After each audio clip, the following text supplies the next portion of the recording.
Let us multiply any number by 11.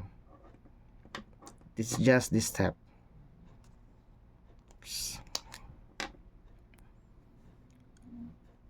Copy the last digit, which is 3. Then the next digit of your answer is just add this one. 5 plus 3, you have 8. Then add the next one. This one again.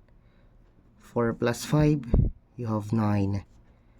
Then add plus 7. Then copy again the remaining digit. So the answer is 37,983. Again, example this one, copy 0, copy this one, then add 1 plus 0, you have 1. The next 5 plus 1, you have 6. Next 4 plus 5, you have 9. Then 3 plus 4, you have 7. Then copy again, copy this one, copy the last.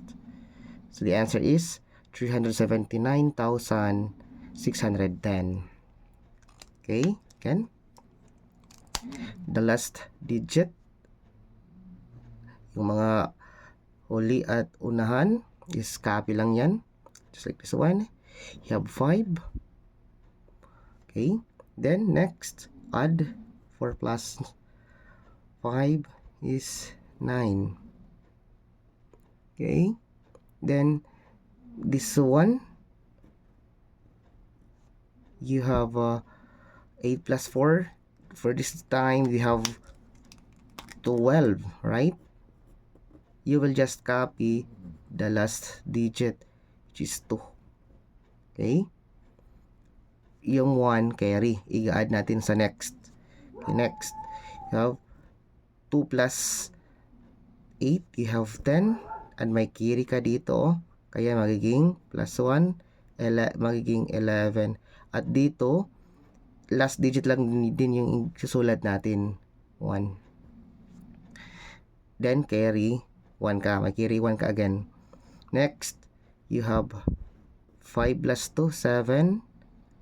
7 plus 1, kasi may carry ka dito, kaya you have 8. And for the last time, copy yung unahan.